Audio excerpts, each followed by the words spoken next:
आज हनुमान चालीसा की जिन पंक्तियों पर हम बात करने जा रहे हैं, ये थोड़ी और गहराई से समझने वाली हैं। कुछ पंक्तियां तो बिल्कुल सहज सरल, जो आप पिछली व्याख्याओं में समझ गए, लेकिन ये थोड़ी सी, जिसको कहना चाहिए थोड़ी सी कॉम्प्लिकेटेड, ये और इसके आगे आने वाली दोनों। भूत पिशाच निकट नहीं आवे, महावीर जब नाम सुनावे। सामान्यतः सभी इसका अर्थ इस प्रकार से करते हैं कि जब आप भगवान महावीर यानी हनुमान, इनका नाम जब आप जपते हैं, सुनाते हैं, तो जो भूत पिशाच हैं वो आपके पास नहीं आते। और बात पूरी हो जाती है, लगता है इन पंक्तियों में कि इतना ही तो कहा गया है कि हनुमान जी का नाम ऐसा है कि जिसके उच्चारण करने से भूत प्रेत पास नहीं आते। पर यहाँ पर एक महत्वपूर्ण प्रश्न खड़ा होता है। पहला, कि क्या भूत प्रेत होते भी हैं, भूत पिशाच की सत्ता है भी? क्योंकि दो वर्ग हैं। एक वर्ग है जो इस बात को मानता है कि हाँ, भूत प्रेत होते हैं, पिशाच, जिन, ये सब हैं, वो मानता है। दूसरा वर्ग है जो इस बात को सिरे से खारिज करता है। वो कहता है ये सिर्फ कमज़ोर लोगों के दिमाग की उपज है, ऐसा कुछ नहीं होता, कोई भूत प्रेत नहीं होता, ये सब बेकार की बात है। तो अब जो आदमी कह रहा है कि ये सब बेकार की बात है, भूत प्रेत, तो उसके लिए फिर दूसरी पंक्ति का भी अर्थ नहीं रह जाता कि महावीर जब नाम सुनावे। जब उसके लिए भूत प्रेत की सत्ता नहीं है, उसको भूत प्रेत से कोई लेना देना नहीं, ना डर, तो महावीर के नाम का वो क्या करेगा फिर? तो ऐसी ही एक चर्चा मुझे याद है, गोमुख में हम थे, वहाँ हो रही थी, रात का समय था, वहीं पर शिविर डला हुआ था, बैठे थे, तो बात हनुमान चालीसा की नहीं चली, यूं ही भूत प्रेत की चल पड़ी थी। तो एक महात्मा जी वहाँ जो थे वो तो कह रहे थे कि हाँ होते हैं, वो कहते हमने अनेक बार देखे हैं घूमते हुए। एक दूसरा व्यक्ति था, वो मना कर रहा था कि बिल्कुल नहीं होते, ये सब ऐसा ही है तो आप मुझे दिखाइए, प्रमाण मांगने लगा। तो चलते चलते बात यहाँ हनुमान जी पर भी आ गई। तो वो महात्मा जी कहने लगे कि ऐसा है भैया कि जब भूत प्रेत आते हैं और तुम बजरंग बली का नाम लो, हनुमान जी का जाप शुरू करो, तो वो भाग जाते हैं। इतनी बात हुई तो यूं ही उसने मुझसे कहा कि आप तो उपन्यासकार हैं, आप बताइए कि क्या भूत प्रेत होते हैं नहीं होते?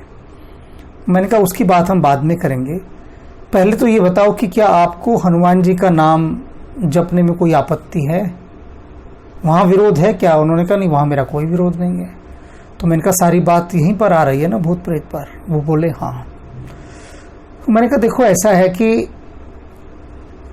रात को हम चलेंगे तब बात करेंगे इस बारे में, सैर पर चलेंगे। उन्होंने कहा रात को सैर, इस बर्फीली ठंड में? मैंने कहा निकल जाएंगे ना थोड़ी देर के लिए। तो रात के अंधेरे में मैंने उनको तंबू में से निकलवाया और मैंने कहा चलो जरा पास तक होकर आते हैं। अब थोड़ी सी दूर ही गए होंगे कि वो बोले कि मुझे तो डर लग रहा है बहुत ज़्यादा। तो मैंने कहा किसका डर लग रहा है? बोले ये पता नहीं, पर मुझे डर लग रहा है। तो मैंने कहा कहीं वही महात्मा जी वाले भूत प्रेत तो नहीं आ गए? तो उन्होंने मुझे कहा अरे चुप करो ना, कैसी बातें करने लगे आप भी। तो मैंने कहा अच्छा जरा हनुमान जी का नाम जपना शुरू करो। करो। उन्होंने करना शुरू कर दिया, नाम जपना।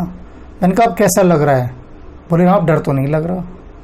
तो मैंने कहा चलो अब चलते हैं वापस आ गए। तो मैंने कहा देखो इस चीज़ को समझो कि आप भूत पिशाच इन सबको नहीं मानते, लेकिन उस नाम से आप फिर भी डरने लगे।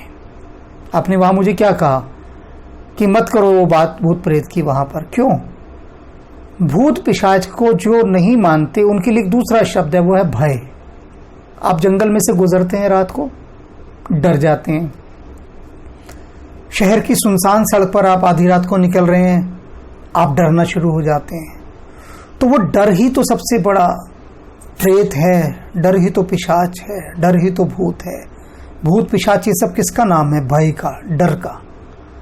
तो वो डर जब आपके भीतर प्रकट होने लगता है तो कोई एक ऐसा शब्द जिसमें शक्ति समाहित हो, जो अभिमंत्रित हो शब्द, ऐसे शब्द का उच्चारण जब आप करते हैं तो वो आपके भीतर का भय चला जाता है। ये भय बिल्कुल वैसे कि आप समझिए भय जैसे अंधेरा हो गया और आपने टॉर्च निकाली, माचिस जलाई, लालटेन जलाई या किसी भी प्रकार की कोई प्रकाश की व्यवस्था की, तो उस प्रकाश की व्यवस्था होते ही वो अंधेरा तिरोहित हो गया, गायब हो गया, चला गया।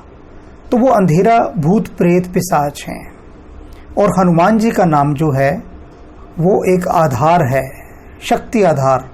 और मैंने ऐसे अनेक प्रयोग किए हैं उन पर जो डरा करते थे लोग, उनको मैंने कहा कि हनुमान जी का जाप शुरू करें, हनुमान चालीसा का जाप शुरू करें। और इसका पाठ करने से धीरे धीरे मन के अंदर एक शक्ति का संचार होता है।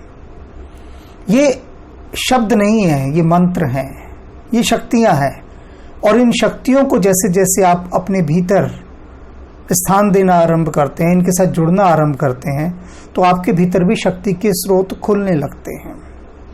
मैं वास्तविक जिन भूत प्रेतों की बात कही गई है उनकी चर्चा मैं यहाँ नहीं कर रहा अभी, और अगर होते भी होंगे वो तो इस मंत्र के उच्चारण से वो निश्चित रूप से उनका शमन होता है, क्योंकि वो भी तो भय ही है।